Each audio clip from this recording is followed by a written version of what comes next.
Hey, what's up everybody? Welcome back to my kitchen. You know what time it is. It's time for me, Queen, to cook for y'all another good meal that's gonna keep your belly full and your emotions just so happy with you. You know it's the TRILLEST channel on YouTube, but if you're not subscribed yet, you need to go ahead and subscribe. What are you waiting for? But let me not waste any more time. Let me go ahead and get started.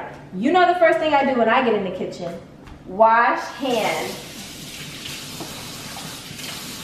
Very important, you guys, do not start prepping food, cooking food, or anything without washing your hands and making sure you're clean first. Now that we got that out of the way, let's see what I'm cooking today. It's probably already in the title, but these are the ingredients that I'm going to be working with, and we're going to be making baked ziti. This actually is not ziti noodles. They do have ziti noodles, but at the grocery store I went to, they didn't have it, so I'm substituting for rigatoni, and only because these ones were kind of small. Some other rigatoni is bigger, wider, so I wouldn't use that. You can also sub with penne noodles. This is where we start. We start with boiling the noodles. No. Even before that, we start with, come on, follow me. You already know what we gotta do first. You know where I'm going. To the oven. You gotta preheat your oven so it's ready and warm when you're ready to put in your food and bake it. So I'm gonna go ahead and preheat on bake at 350, and I'm gonna start. Okay, so while that's heating up, getting to the right temperature, we're gonna come back over here and we're gonna boil our noodles. Take your big pot, put some water in it. No exact amount, it doesn't really matter, you're not gonna use the water, but you wanna have enough water in it so that the pasta can expand, because pasta expands when it's boiled. So you wanna have enough water in it so that it can, you know, expand and still have enough space. Okay, so I'm gonna turn the burner on high. Cooking with gas over here, baby, ain't nothing like it. But either way, gas or electric stove, you're gonna do high. And if you remember from my last video, when I'm cooking pasta, I like to add salt to my water. So I'm gonna do that now.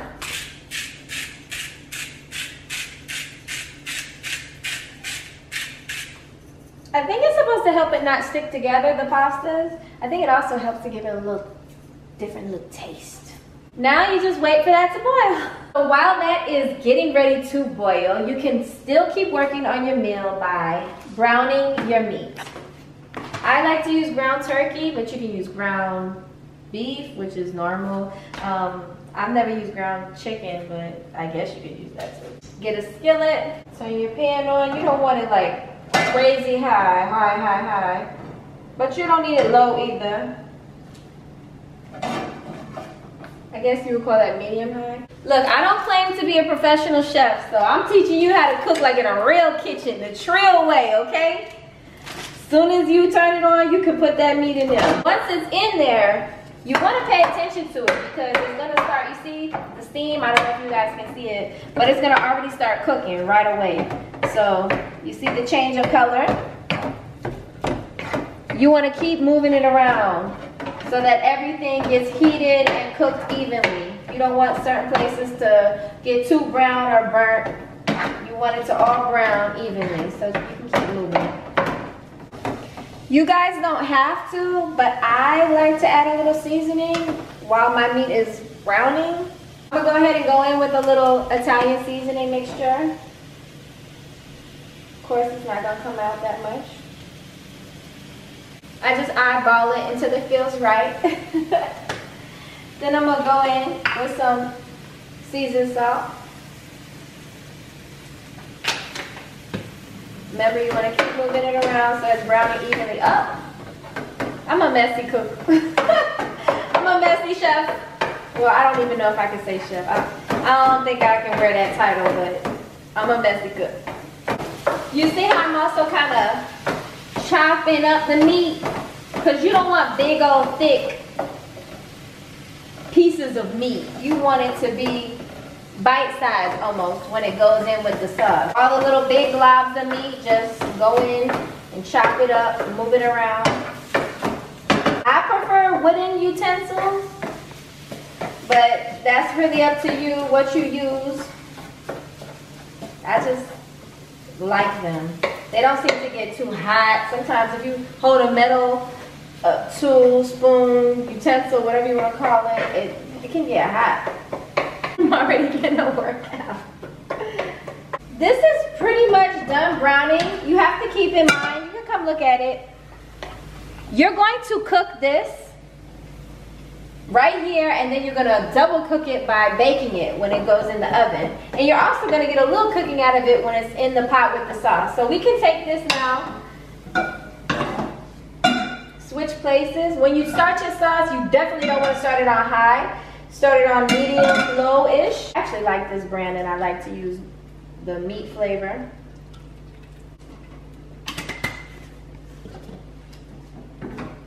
Now I'm going to, I don't even drain it, I just kind of scoop it in.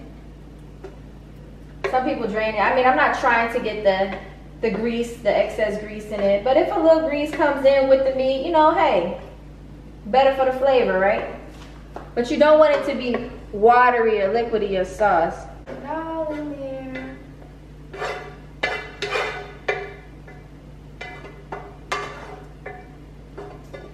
I'm just gonna use a different utensil because I don't know if you noticed, but that one still had a little bit of raw meat on it. So now that this is cooked, I'm gonna use a new utensil.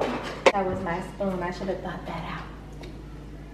So I'm gonna mix it all together. Get the meat deep in there in the sauce. Evenly spread. We're warming this up. Then I'm going to season it some more. When I season, I don't use measurements. I just go by what I remember, go by what I think is gonna taste good, and then I taste it and then I add. Always remember, with cooking, you cannot subtract once you have added too much. So go easy. And you can taste, if you're new to it, taste and then see if you need to add more. You can always add more, but you can never take it out. So just keep that in mind. I'm gonna go in with a little seasoned salt. I kind of prefer that to salt. Oop, you see it's bubbling now. I'm gonna turn it down just a little bit. I'm gonna go in with just a little bit of seasoned salt, some pepper, a little bit of parsley, some thyme, basil, a little bit of garlic powder. Mix that all around, see what it looks like, probably get a little taste. And you can see our water is slowly starting to boil now for our pasta. And it's a little secret. Everybody don't do it, but a lot of people do it. I'm going to add sugar to my pasta sauce, yes. Not too much, we're not trying to make it sweet. We just want to add a little bit of flavor. A little bit more. I'm gonna taste it just to see where it's at, and then I'm gonna see if I need to add anything. I'm gonna crank the heat up just a little bit. I didn't want it like boiling over, but I wanted to get a little warm. And the heat, I think, helps marinate all the flavors together. Now I'm gonna go with a little garlic salt. You wanna be careful with salt. You don't want things to be too salty. I'll get my pasta in the boiling water because it's ready. And then I'm gonna let this, like I said, marry together, get incorporated, get to know each other, blend and boil. Well, I don't want this one to boil, more like simmer. But I'm going to deal with this boiling pot of water right now.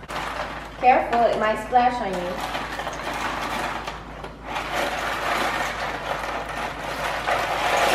you. You see, as I put the pasta in the boiling water, it stops boiling, so you need to bring it back to a boil.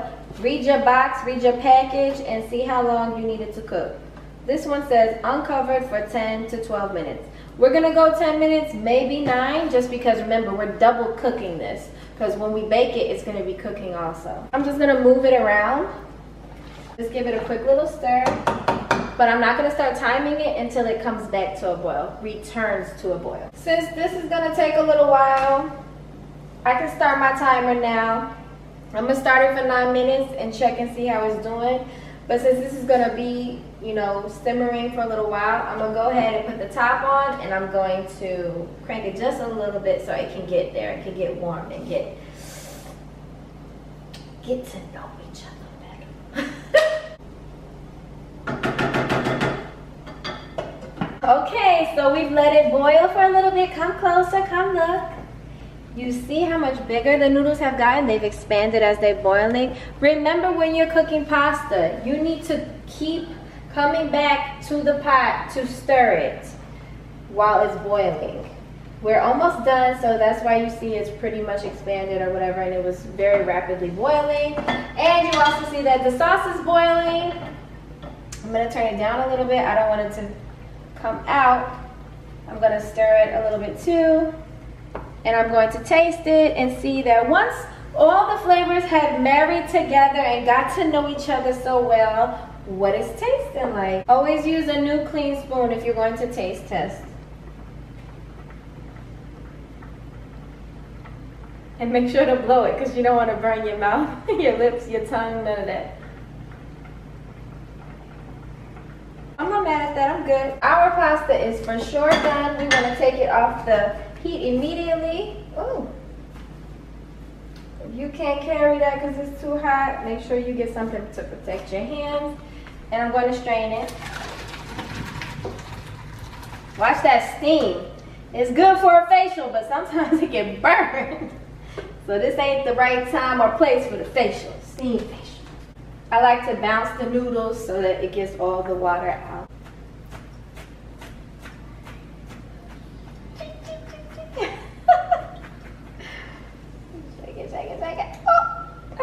Told you I'm a messy cook. But the food be good though. And I cleaned up. Okay, we're gonna leave that there. Sauce is ready. I'm gonna turn that off. Now I'm gonna prepare the dish for baking. Now that the noodles are ready, well, they're not quite ready. What I'm gonna do is I'm gonna take some butter and I'm gonna put it in a bowl, and I'm just going to coat the noodles with the butter.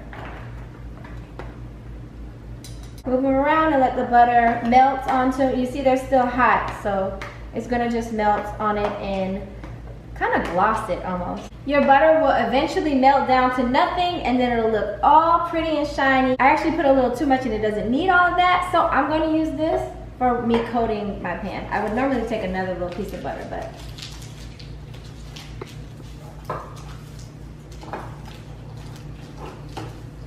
now that you have your pan coated, you want to start layering your baked ziti. So you're going to use half of your noodles and put it on the bottom, and then you're going to go ahead and get your cheese. I like to use a Italian blend, pizza blend, something that's just not mozzarella by itself. This one has mozzarella, provolone, parmesan, and romano. Even if you can just get a mozzarella and provolone, that's a good mixture too. Shredded cheese. Remember, your hands are clean, so don't be afraid to use them. Spread out the cheese on top of the noodles. Be generous, because baked ziti would not be as good if it wasn't cheesy, right? Then I'm gonna go in with the secret ingredient.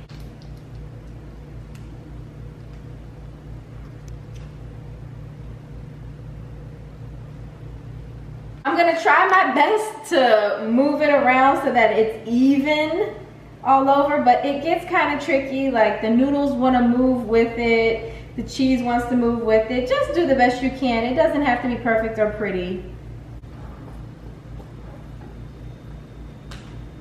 Now I'm gonna add the sauce.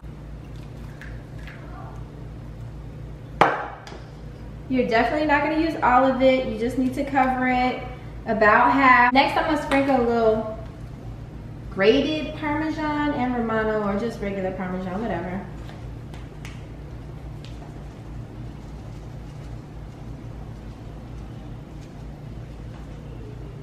All right, that's your first layer, so now you're gonna do it again. The rest of your noodles, try to spread them out as evenly as possible. Then you go back in with your cheese.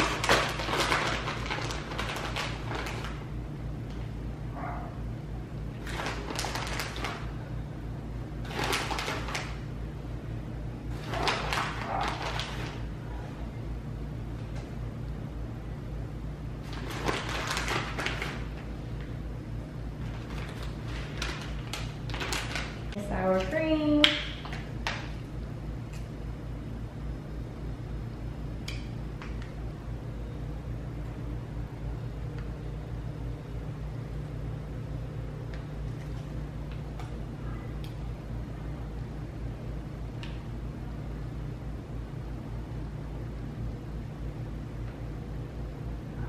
This time I'm not gonna spread it. I just kind of tried to squirt it as evenly throughout, and hopefully once it is cooking, baking, I didn't mean to do that. Once it's cooking and baking, it'll melt into all the other areas it needs. So with this one, I didn't use all of it. I used almost all of it, so you can kind of get a gauge of how much to use.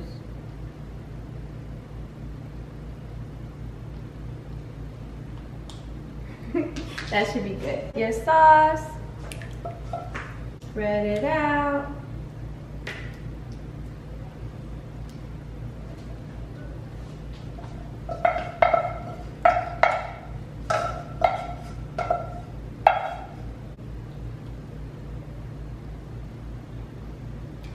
These noodles are so big, it's going over the top. It doesn't usually do that. It normally gets like to the top, but this time it's going over.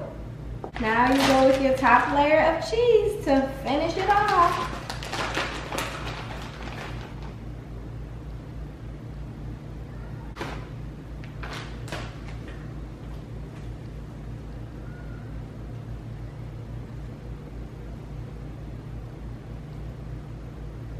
Now I'm just gonna clean up the dish before I put it in the oven so that it hopefully doesn't fall down and make a big mess inside of the oven. See, we don't want that drip.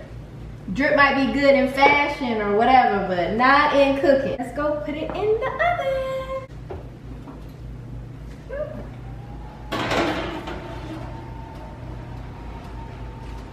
All right, it's in the oven and we're gonna let it cook for about 30 minutes.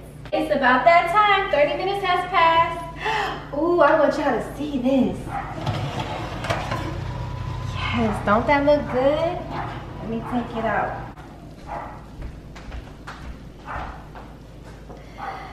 That's your finished baked ziti. What I'm gonna do now is I'm gonna turn off the oven and I'm gonna let it cool down before I serve it on a plate. Okay, now that it's cooled off and I've finished getting all the rest of my meal together, I'm going to go ahead and put some on a plate for you so you can see.